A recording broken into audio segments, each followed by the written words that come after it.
Bismillahirrahmanirrahim. Alhamdulillahilladzi ja'ala da'wata ilal huda wal dilalata 'alal khair wan nasihatal muslimin min afdhalil qurbat wa arfa'id darajat wa ahammil muhimmat fid din wa dzalika anbiya Allahul mursalin wal awliya was suhada'i was salihin. Wassalatu wassalam ala sayyidina Muhammadin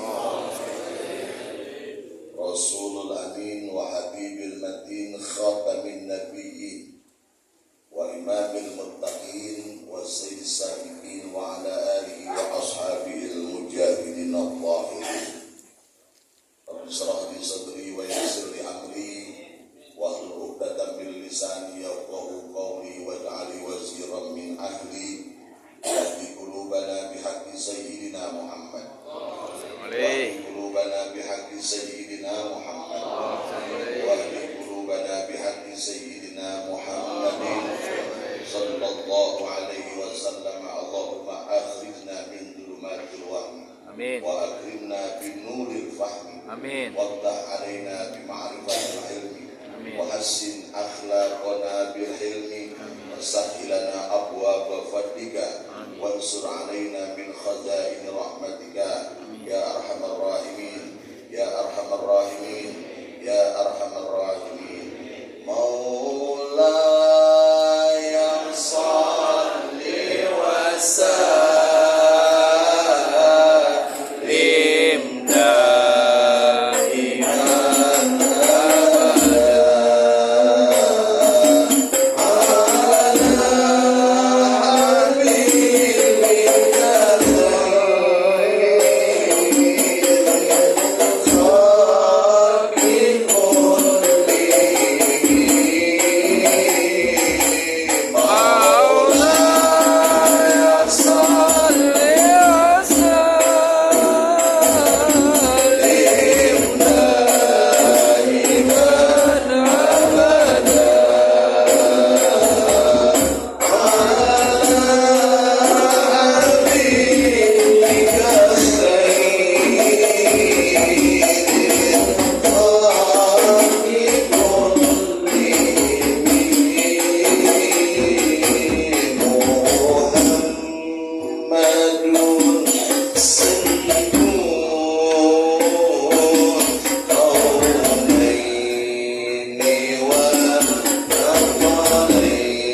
anggur.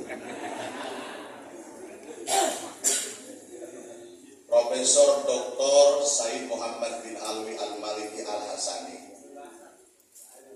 Kita udah dengar semua nama itu. Makamnya di Malang ya. Ulama besar, guru daripada para guru. Karyanya banyak. Yang nyebrang ke Indonesia banyak. Di antaranya Mafahim Yajibu Antusoha. Beliau menukil di dalam kitabnya surah Al-Hajj ayat yang ke-30.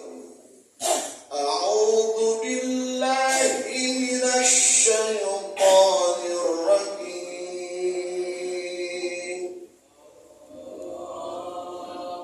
Saya kendor amat. Kalah lagi pada ya. Jauh-jauh dari Depok Pak. Malam 1:30 baru pulas dan 3 telepon sama dia.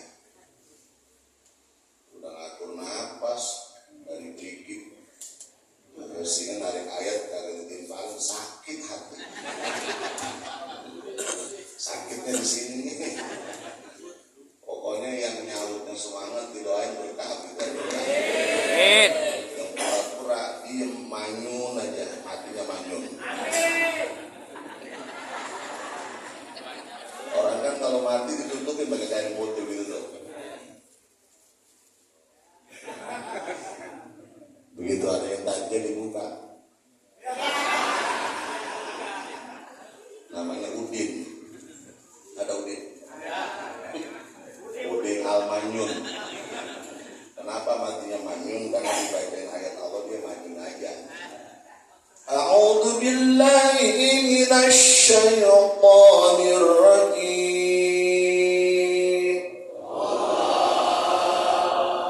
Lumayan. Takut manyun nomornya. Dzalika wa man yu'azzim hurmatillah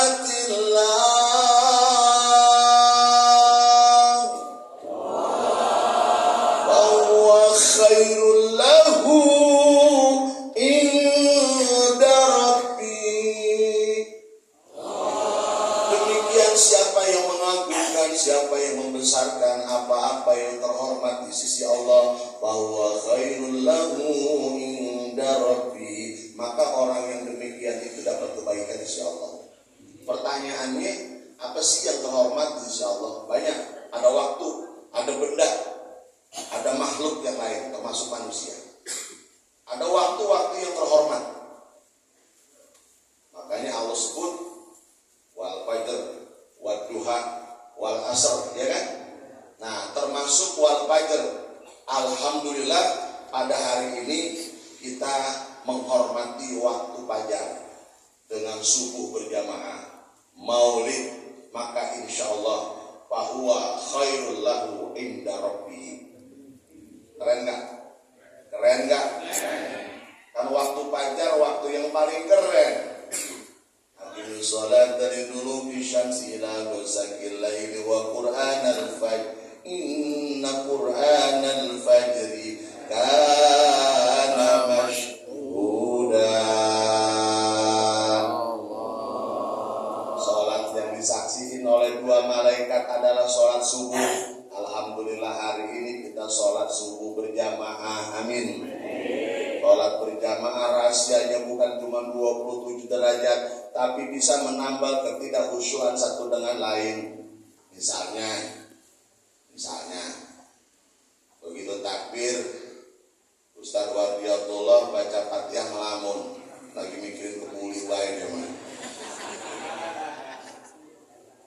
Saya tanya, kebulinya ada kambing gak kan? Agak dulu ya, Maulid mah kalau gak ada kambing gak tidak orang banget Jakarta udah nggak kayak kambing.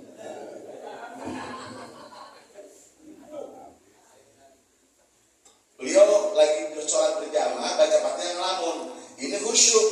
Nah, ketutup dia. Ini ngelamun Fatihahnya, ini khusyuk, ini yang 2 tutup. Tuh, rahasia sholat berjamaah. Asik gak? Keren gak?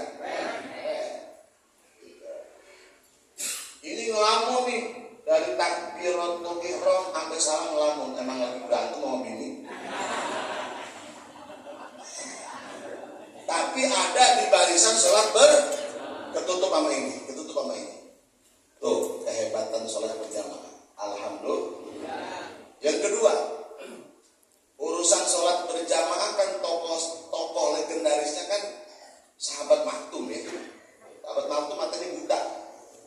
Datang sama Rasul, ya Rasul, mata anak buta, apa anak kudu ke masjid kalau sholat berjamaah?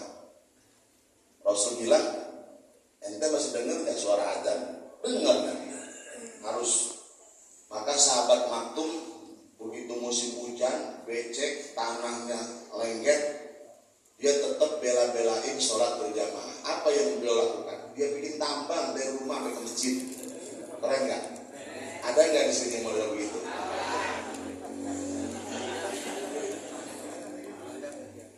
Sahabat Maktum dia bikin tambang dari rumah, bela-belain sholat berjamaah. Begitu jalan beberapa langkah, keplanting dia. Ada yang tangkap dia. Dia tanya, Tuan, siapa ente? Dia gak jawab. Dia jalan lagi. Kira-kira di pertengahan kepreset lagi. Dia mau jatuh, ditangkap lagi. Dia tanya, Tuan, siapakah engkau yang telah menyelamatkan aku dari jatuh yang kedua? Dia diam, gak ngomong. Dia jalan lagi, kira-kira udah mau nyampe ke Arung Lama. Dia mau jatuh lagi, ditangkap lagi. Dia tanya, Tuan, siapakah engkau sesungguhnya yang telah menyelamatkan aku dari jatuh yang pertama, kedua, dan yang ketiga? Dia jawab, aku adalah setan. Setan. Ditanya, setan, urusan ente apa? Kau selamatkan aku dari jatuh yang pertama, kedua, dan yang ketiga.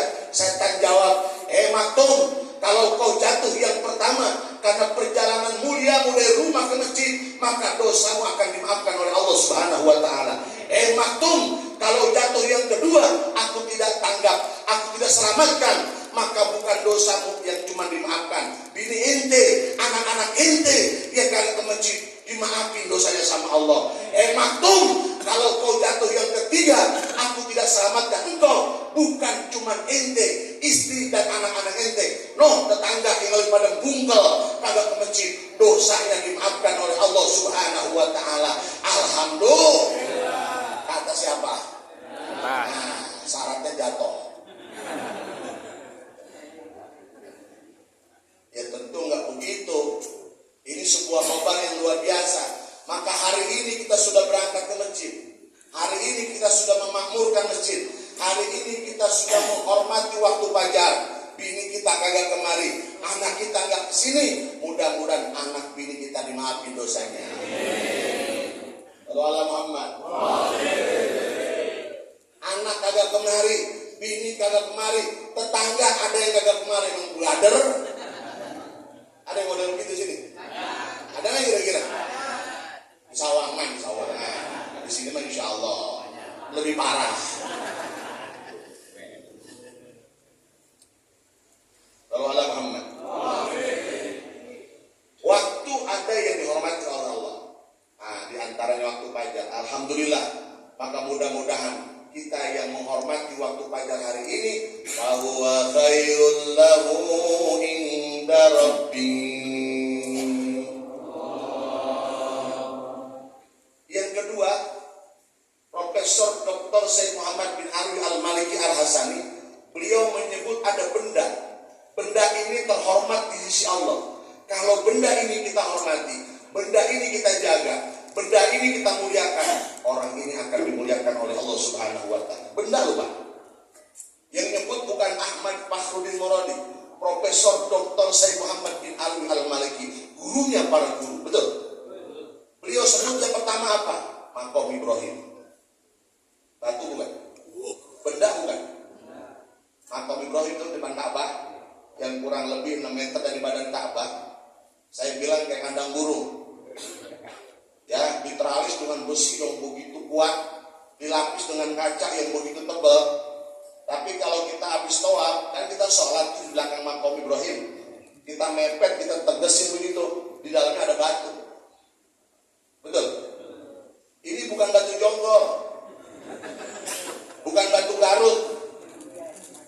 tasik. Ini batu sorga, saudara-saudara. Dibakar tidak pernah panas, dicebur tidak pernah tenggelam, dan tidak pernah akan hancur kecuali dikembalikan ke surganya kepada Allah Subhanahu wa Ta'ala nanti pada hari kiamat. Di atas batu ini ada bekas 2 telapak kaki manusia. Itulah bekas berdirinya Al-Khalil Ibrahim alaihissalam ketika dapat perintah dari Allah merenovasi Ka'bah pada zamannya. Ini batu yang diinjak oleh Nabi Allah Ibrahim, diberikan keajaiban oleh Allah, mengikuti niatan Nabi Allah Ibrahim ketika membangun Ka'bah. Ketika Nabi Allah Ibrahim ingin membangun paling bawah, batu turun. Ketika Nabi Allah Ibrahim ingin membangun paling tengah, itu badan Ka'bah, batu mengangkat setinggi niatan Nabi Allah Ibrahim untuk membangun paling tengah, itu badan Ka'bah. Ketika Nabi Allah Ibrahim ingin membangun paling atas, itu badan Ka'bah, batu mengangkat setinggi-tingginya Nabi Allah Ibrahim sampai kepada paling atas, itu badan Ka'bah. Bahkan ketika Ka'bah selesai dibangun oleh Nabi Allah Ibrahim, ini batu mengangkat setinggi-tingginya Nabi Allah Ibrahim sampai melewati badan Ka'bah, bahkan melewati gunung-gunung yang ada di sekitar kota Mekah. Disitulah kemudian Nabi Allah Ibrahim diperintah oleh Allah untuk menyeru kepada manusia, berziarah ke Baitullah. Inna awwala baitu jannas lalladzi bi Bakkah mubarakah wa hudan lil alamin. Batu bukan? Batu bukan? Maka kemudian setelah tawaf kita sholat di belakang makom Ibrahim. Paham? Paham? Jadi ketika kita sholat di belakang makam Ibrahim, bukan menyembah batu, paham? Tapi memang perintah Allah Subhanahu. Yang kedua, beliau nyebut batu yang nempel di Ka'bah, namanya apa? Hajarul Aswad. Ini pun batu sorga, bang. Dulu putih bening, lebih putih dari susu. Sekarang hitam legem karena menampung dosa orang-orang Jati Padang. Sahabat Umar bilang, batu, kau tidak bisa memberikan faedah apa-apa kalau Nabi Muhammad tidak menyentuh dan menciummu. Aku tidak pernah akan menyentuh dan menciummu. Jadi ketika kita ada kesempatan untuk bisa mencium Hajar Aswad, kita tidak pernah merasa menyembah batu, tidak pernah menyembah Tuhan selain Allah, tapi batu ini adalah batu yang dihormati oleh Allah Subhanahu. Sallallahu Muhammad. Sallallahu Muhammad. Yang ketiga kata beliau, Ka'bah. Ka'bah bentuknya apa sih? Bubus. Tingginya 14 meter. Batu bukan? Batu bukan? Batu. Kalau tegesin emang apaan? Bata kompres. Ya kan?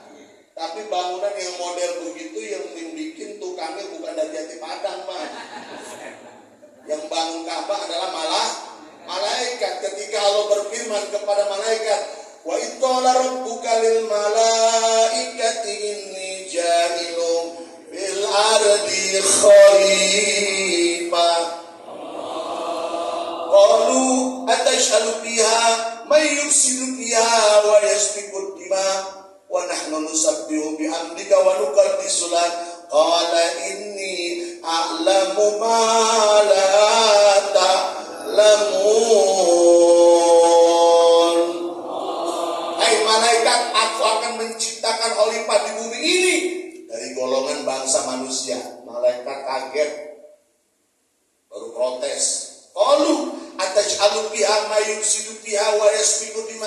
Ya Rabb, apakah iya menciptakan khalifah di bumi ini dari golongan manusia, ya, yang suka merusak bahkan suka membunuh?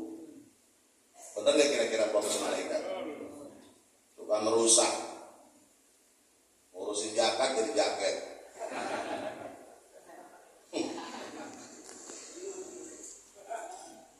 Beliau masuk TV swasta, masuk TV nasional, laki nembak bini, 2 anak 1 anjing. Dia bunuh diri. Bini tembak.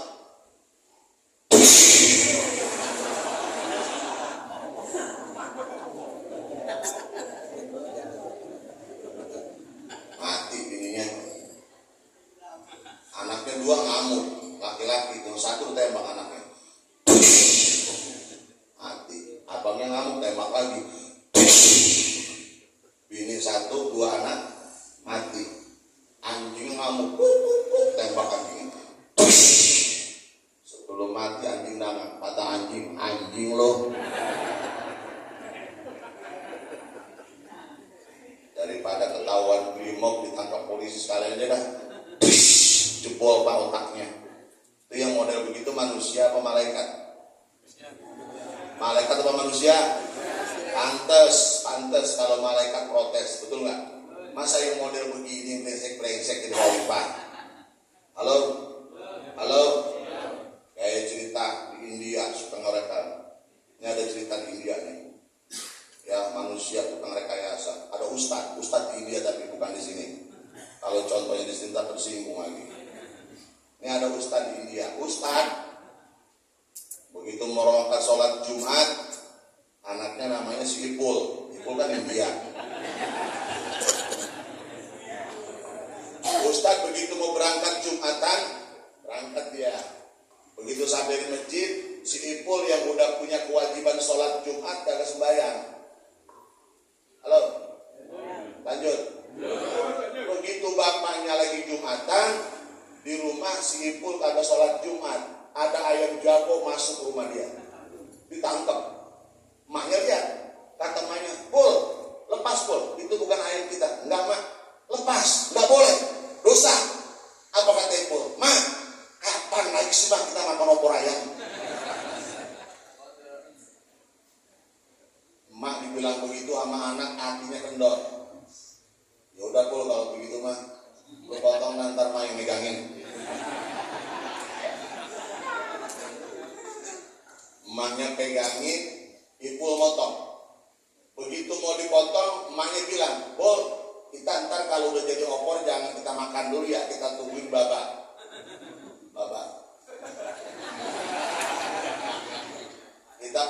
Kita tungguin baba pulang sholat Jumat. Singkat cerita, jadilah opor ayam. Nah ini si Ustadz pulang dari sholat Jumat, emang kagak di India, kagak di Jati Padang. Pulang Jumatan yang enak madang, bener gak? Sama ini Ustadz di India juga, sorban masih di pundak, peci masih di sini, udah bukan tutup nasi. Begitu bukan tutup nasi, kaget. Kok ada opor ayam ya? Dia ngerasa enggak ngasih biaya belanja untuk seukuran bikin opor. Dipanggil bininya, Mama, opor ayam. Mama manggilnya. Ya papa. Sini. Ini kalau ada opor ayam. Ya bang. Dari mana opor ayam? Ini bang ceritanya. Tadi abang Jumatan. Terus Ipul kali Jumatan. Terus ada ayam jago bang masuk. Terus ditangkap bang itu. Terus saya udah larang bang. Ipul galak ngomongnya. Maksudnya dia bilang begini bang, Mak kapan lagi sih mak kita makan opor ayam? Saya gak tega bang. Terus ya saya pegangin aja dia motong. Marah Ustaz, mak model apa sih? Anak model begitu diikutin aja. Tapi kata suaminya, ya udah dah, nasi udah terlanjur jadi bubur. Udah jadi opor ayam udah terlanjur jadi opor. Cuman abang mau nanya nih, ini ayam boleh nyolong, haram buat abang. Abang mau nanya, lu bikin bumbunya dari mana? Kata bininya, kalau bumbunya mah bang duit yang 15.000 sisa lagi sore masih ada, saya beliin. Begitu, benar. Karena Ustadz ini ada hal yang dia halalun bayyinun wa haramun bayyinun. Yang haram sudah jelas, yang halal sudah jelas. Ayamnya boleh nyolong, haram buat gua.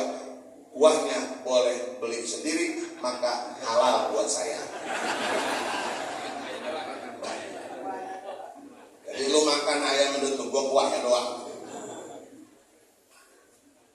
Bininya nyendokin nasi. Begitu sendokin dapat sepiring mentung. Nah ini panci dituang kuahnya sama bininya. Begitu lagi dituang, paha ayam yang paling penting gelinting.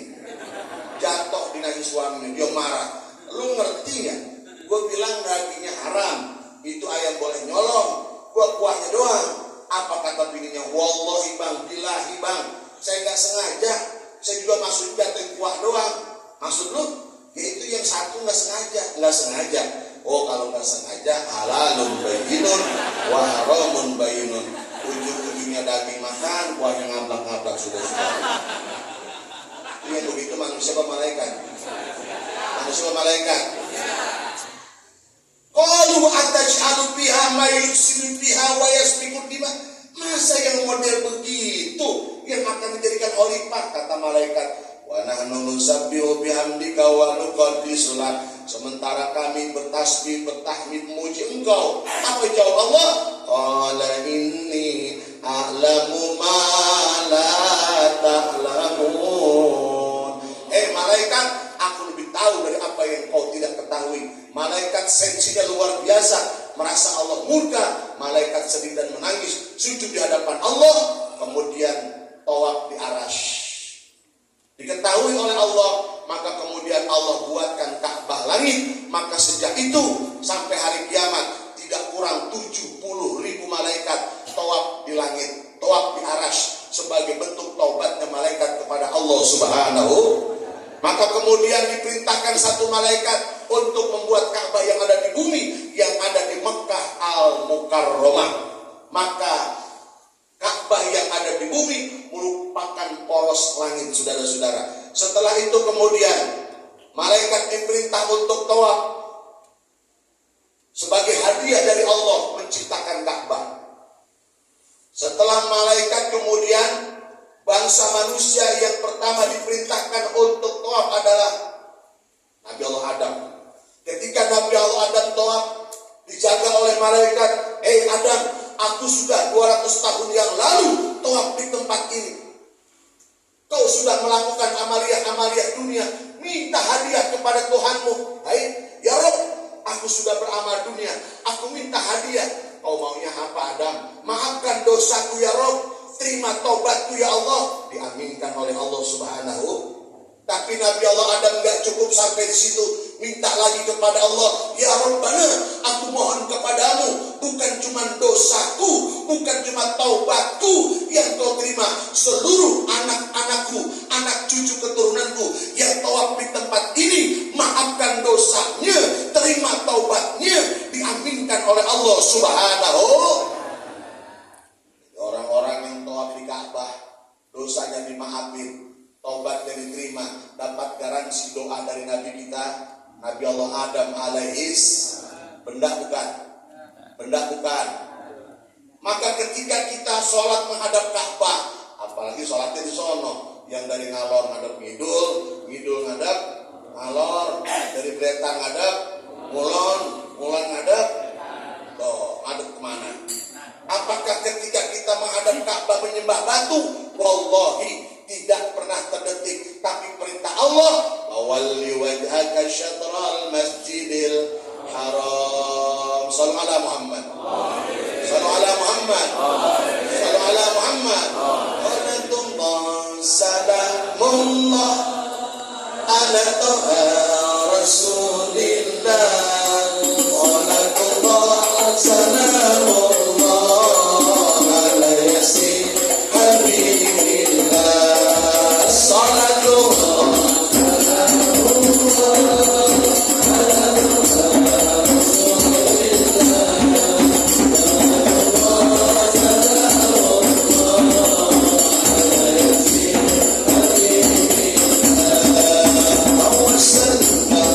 Bismillah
ada golongan daripada manusia, dari golongan nabi, rasul, para wali-waliullah, itu adalah termasuk orang-orang yang terhormat, termasuk di dalamnya para ulama. Betul. Tapi dari sekian golongan manusia, apapun pangkat dan kedudukannya di bumi ini, tertinggi tidak lain adalah Sayyidul Wujud wa afdali kulli mawjud, baginda Rasulullah Muhammad. Maka pada pagi hari ini kita maulid, kita agungkan baginda Rasul, kita kampanyekan baginda Rasul. Pantas apa tidak? Wajar apa tidak? Masuk di akal apa tidak? Itu yang diungkapkan oleh seorang tokoh sufi dunia, dan itu menjadi rujukan kita, Al-Imam Junaidi Al-Baghdadi. Beliau katakan, man hadara maulidur rasul wa a'dhama qadrahu faqad faza bil iman. Siapa yang hadir di tempat itu membaca maulidur rasul wa a'dhama qadrahu, kemudian mereka mengagungkan derajat baginda Rasul, faqad faza bil iman. Sungguh orang yang demikian itu beruntung dengan imannya. Insya Allah termasuk kita yang hadir. Pulang dari sini iman kita aman. Pulang dari sini iman kita diangkat lagi.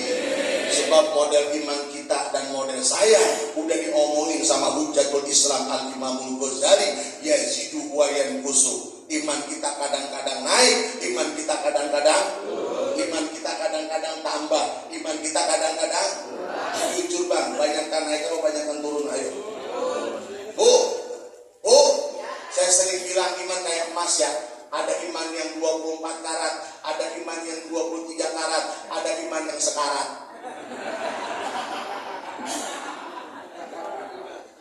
Pagi ini kita duduk di majlis Maulidun Nabi, mudah-mudahan iman kita diangkat lagi oleh Allah Subhanahu wa taala. Faqad faza bil iman, mereka beruntung dengan imannya. Mereka yang mana? Wa a'dhama qadrahu, yang di majlis maulidnya, yang dikampanyekan, yang dibesarkan, yang dieluk-elukan tidak lain adalah Nabi kita Muhammad. Yang dikampanyekan bukan bupati, apalagi jelek-jelekin bupati. Yang dikampanyekan bukan gubernur, apalagi jelek-jelekin gubernur. Yang dikampanyekan bukan calon-calon legislatif, apalagi satu sama lain saling menjelek-jelekan. Betul? Yang dikampanyekan bukan sekedar ulama dengan kebaikannya, dengan habaib dengan kebaikannya, apalagi jelek-jelekin para ulama dan jelek-jelekin para habaib. Betul? Yang dikampanyekan bukan presidennya, apalagi jelek-jelekin presiden. Yang dikampanyekan bukan calon-calon presidennya, apalagi satu sama lain saling menjelek-jelekin calon presidennya. Kalau itu yang terjadi, tidak termasuk faqad faza bil iman. Betul? Sepakat? Jadi majlis maulid jangan dirusak. Kalau pengen faqad faza bil iman, yang diagungkan, yang dibesarkan adalah Nabi mulia Muhammadin. Mana kehebatan dan kemuliaan baginda Rasul? Al-Quran 30 juz, 6.666 ayat. Belum cerita tentang kelahiran baginda Rasul. Tapi kitab-kitab samawi sebelum Al-Quran udah nyeritain, saudara-saudara. Kita sering baca buku-buku maulid. Ada kitab Sibtu Durar, ada kitab maulid Syarafal Anam, ada kitab maulid Al-Barjanji, ada kitab maulid Al-Atas, ada kitab maulid Ad-Dibai. Nah, Syekh Ad-Dibai sudah menceritakan an Atha bin Yasar an Ka'b bin Ahbar qala allamani abi Taurah ila sifran wahidan kana yahtimuhu wa yudkhiluhu sundu falamma mata abi fatatuhu fa idza fihi nabiyyun yakhruju akhiruz zaman mauliduhu bi Makkah wa hijratuhu bil Madinah wa sultanuhu bi Syam. Dari Atha bin Yasar, di mana Ka'ab bin Ahbar bercerita, aku sering diajarkan kitab Taurat oleh ayah kepadaku, tapi dari sekian isi lembar dan muatan-muatan kitab Taurat yang diajarkan oleh bapak kepadaku, ada satu lembar yang tidak pernah diajarkan oleh ayah kepadaku. Kemudian kotak satu lembar ini dimasukkan ke dalam kotak. Kotaknya kemudian dikunci. Setelah bapakku meninggal, kata Ka'ab bin Ahbar, aku penasaran apa sih satu lembar. yang tidak pernah diajarkan oleh bapak kepadaku. Akhirnya otak yang terkunci dibongkar. Ternyata dalam satu lembar kitab Taurat ada redaksi mengatakan, yakhruju akhirul zaman mauliduhu bi Makkah wa hijratuhu bil Madinah wa sultanuhu bi Syam. Akan lahir manusia akhir zaman, lahirnya di kota Mekah, hijrahnya ke kota Madinah, dan puncak kebesarannya di Syam. Siapa beliau? Sayyidil Karim, Nabi mulia Muhammad. Udah kayak ceramah beneran ini. Lagi ngantuk, lapar lagi. Dari tadi kayak Wadi cuma basa-basi. Mau kita magang dulu kayak kita sebelum ceramah. Tentang teman beresek.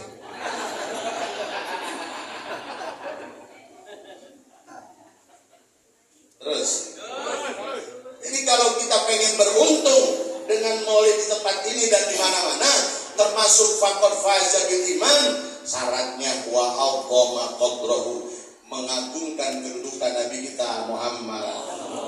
Sallallahu alaihi Muhammad. Yang kedua, lamma tarafal adamul khati'ata faqala ya Rabbi as'aluka bihaqqi Muhammadin lima ghafartani. Faqala Allah ya Adam wa kaifa arabta Muhammadan wa lam akhluqhu.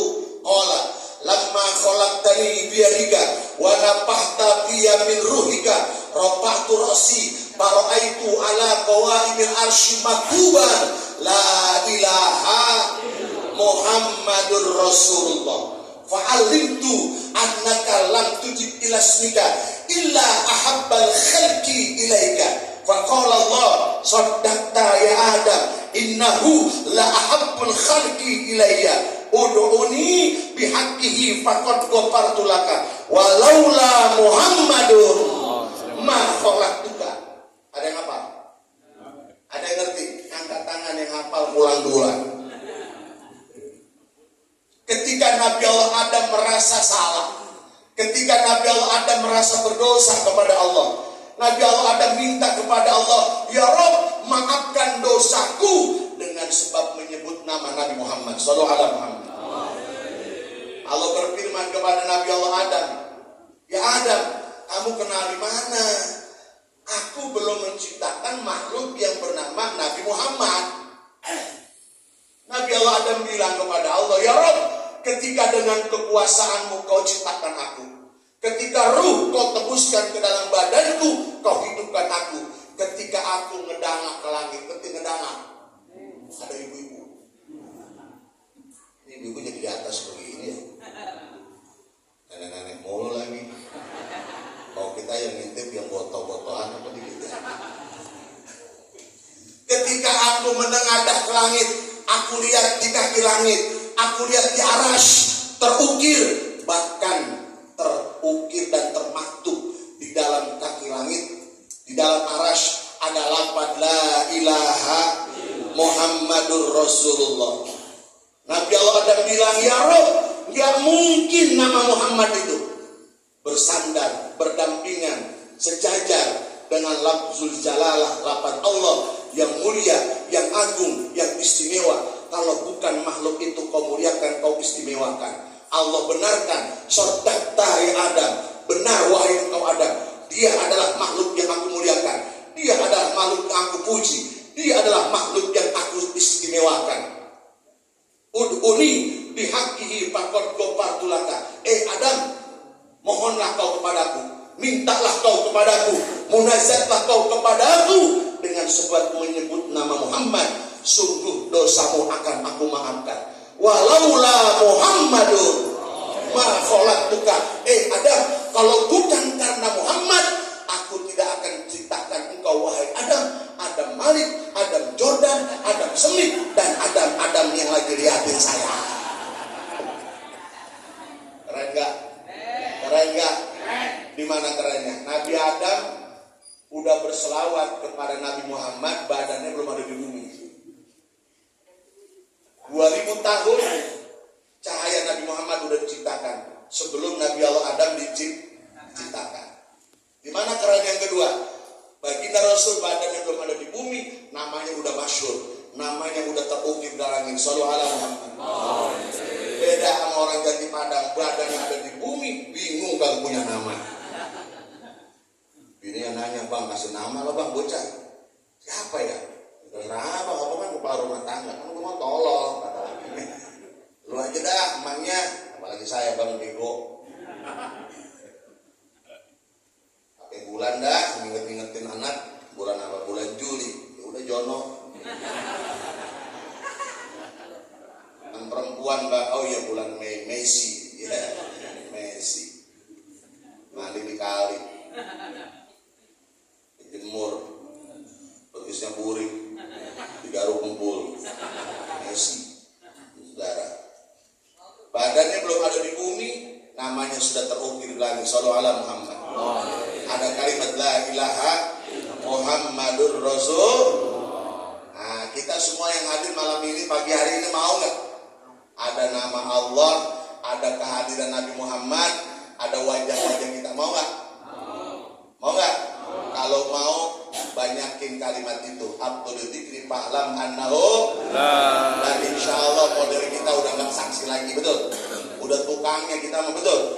Urusan tahlil paling depan, betul? Habis sholat tahlilan kematian 3 hari 7 hari 14 hari 40 hari 100 hari 1000 hari bikin haul nyunatin bocah ngawinin bocah ngawinin babanya kagak katanya kagak. Maka insya Allah dengan kita memperbanyak kalimat tauhid la ilaha Muhammadur Rasulullah, nanti wajah kita kumpul bersama Allah dan Nabi kita Muhammad. Shallallahu alaihi Muhammad. Shallallahu alaihi Muhammad. Shallallahu alaihi Muhammad. Wa 'azzama qadrahu. Al-Habib Samsuddin Muhammad bin Nasir Ad-Dimashqi. Siapa namanya, Bu? Pokoknya ada udin-udinnya begitulah. Biar beres. Beliau membuat syair yang begitu sempurna, disusun dalam sebuah nazm yang begitu lengkap. Apa beliau bilang? Idza kana hada kafiron ja'adamu bitabbat ya Daud bil jahimi mukhalada ata anahu fi yaumil itnaini daiman yukhaffafu anhu li sururi bi ahmada pamadonnu bil abdilladzi kana umruhu bi ahmada masruran wa matamu wahida. Kalaulah orang ini sudah disetempel kafir, udah diabadikan, udah dimuat, udah termaktub di dalam Al-Quran surah Tabbat. Tabbat yada abi lahabil ma'agna ayasla naram wa amra'atuhu fi jidha. Kisah siapa ini? Abu Lahab.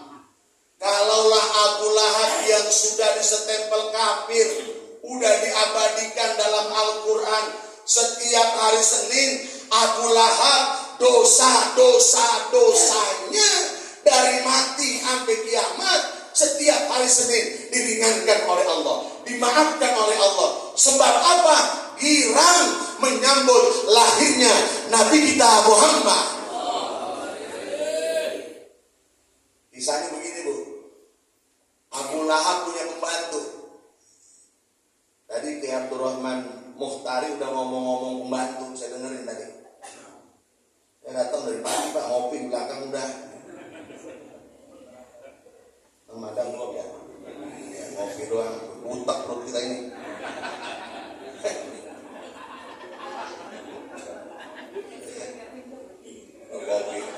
Kopi doang, rokoknya kagak kan?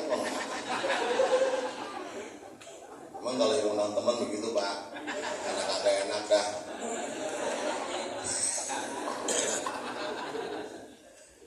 Kita tolak CS, kita tidak tolak CS juga. Abu Lahab punya pembantu namanya Suwaibah. Siapa namanya? Gampang, cuma sekata doang. Abu Lahab panggil pembantunya namanya Suwaibah.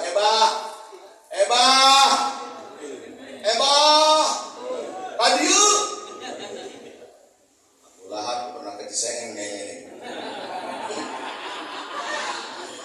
Ada apa, Bah? Abah punya keponakan namanya Aminah. Nah, siapa Aminah tuh? Ummi Nabi kita Muhammad. Suwaibah, Abah punya keponakan namanya Aminah. Berarti mamang dong. Abu Lahab berarti mamangnya siapa? Mamangnya Siti Amin. Dia lagi hamil. Suwaibah jagain, rawatin dia, perhatiin dia. Entar kalau Aminah lahir, kasih tahu Abah.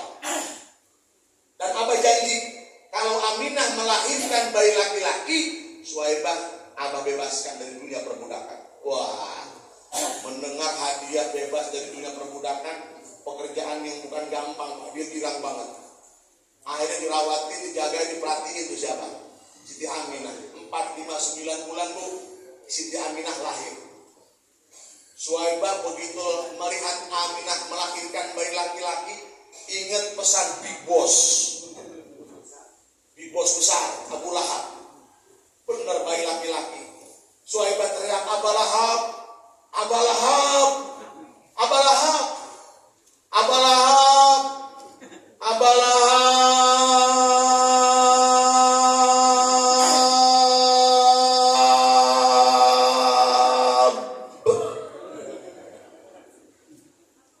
Anu ujungnya bak. Kata bapak kalau olah kubro. Ada apa Suwaibah? Aminah udah lahir, Pak. Udah lahir. Beneran. Swear. Laki perempuan. Kata Suwaibah, lanang, Pak, lanang. Suwaibah pernah keberbus kayaknya. Mendengar bayi laki-laki, Abu Lahab tidak ingkar janjinya. Dia bebaskan Suwaibah. Maka kemudian tambah nama Suwaibatul Aslamiyah, yang kemudian menjadi satu di antara perempuan-perempuan yang menjadi ibu susunya Nabi kita Muhammad. Halo. Membebaskan budak sahaya, Bapak Ibu, bukan kerjaan murah. Ada riwayat yang lain, sahabat membebaskan budak sahaya, kalau dihitung hampir membebaskan budak sahaya seharga 100 ekor onta. Kalau 100 ekor onta, satu onta 10 juta, berapa duit, Pak? Ya, daripada melongo aja. Otaknya udah bentak romane ini. Yang di otak romane bukan dengerin ceramah ini, kebuli mana kebuli mana kebuli. Terusin. Udah gak fokus ini pandangannya ini. Ya. Mangga. Terusin, Pak. Nggak, matanya udah kosong masa ini. Takut mati sudah. Lanjut terus. Membebaskan budak sahaya bukan perkara murah. Ngolek dia tuh. Kemarin kita diundang suruh ceramah, sekarang suruh turun. Gue ketik juga.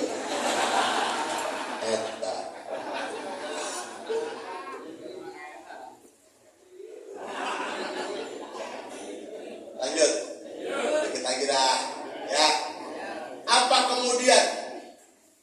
Jadi itu susah tuh ngomongnya. Merecok juga. Agak fokus. Lu ceramah nih.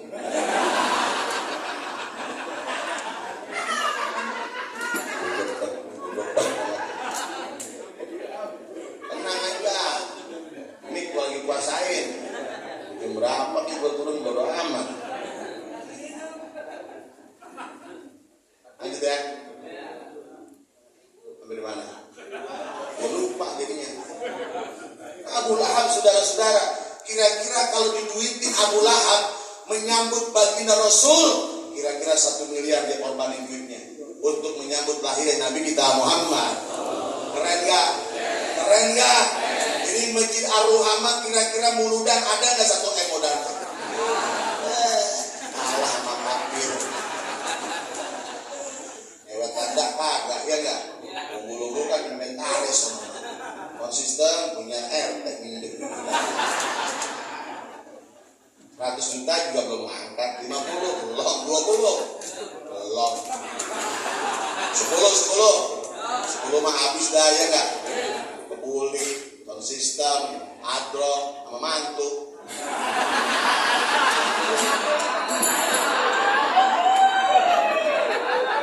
Itu mah udah konspirasi. Mantu sama mertua. Ngantong, paling maju tong. Kalau udah urusin ya, mati gini dah. Habis dah 10 juta tuh ya nggak? Habis nggak? Habis. Lah gue di mana? Oh saudara-saudara, Abu Lahab aja girang menyambut baginda Rasul. Dia korbankan kira-kira kalau diduitin 1 miliar. Saking girangnya. Maka kata Al-Habib Samsuddin Muhammad bin Nasir Ad-Dimashqi, "Fama dhannu bil abdi lati kana umruhu bi ahmada masruran wa matamu wahida." Kalaulah Abu Lahab yang kafir begitu modelnya, apalagi dia, apalagi mereka, apalagi kita yang lahir dalam keadaan beriman. Amin. Hidup beriman, amin. Sampai mati dalam keadaan beriman, amin ya Rabbal. Setiap datang bulan Rabiul Awal, setiap datang 12 Maulid, empang dibedah. Dulu kampung saya dulu kalau Maulidan belah empang gitu. Empang dibedah, beramai diangkat, milah diangkat, tembakang diangkat, tawes diangkat, buat apa? Buat muludan. 3 udang doang mengingat gitu kan. Piara kambing potong bulan Maulid buat apa? Buat muludan. Piara sapi potong bulan Maulid bulan apa? Bulan Maulid buat apa? Buat muludan. Betul? Pasang tenda, umbul-umbul, sound system, kru hadroh, hadirkan para ulama, para masyayikh, minal ulama, minal ajengan, minal habaib, kumpul, kebuli turun, buah-buahan turun. Untuk apa? Semangat, ekspresi gembira menyambut lahirnya Sayyidina Muhammad. Maka kata beliau, bagaimana saya ragu, bagaimana saya tidak yakin kalau Abu Lahab aja modelnya begitu, apalagi keluarga besar Masjid Jami Ar-Ruhama. Insya Allah kata beliau, setiap hari Senin, insya Allah dosa-dosa ringannya dimaafkan oleh Allah Subhanahu Wa Taala. Shallu ala Muhammad. Shallu ala Muhammad. Jelas, jelas. Jadi kalau ada hari ini yang masih ngomongin maulid sesat, maulid bid'ah, jangan ditimpalin, cekek. Bawa ke kali. Masih banget.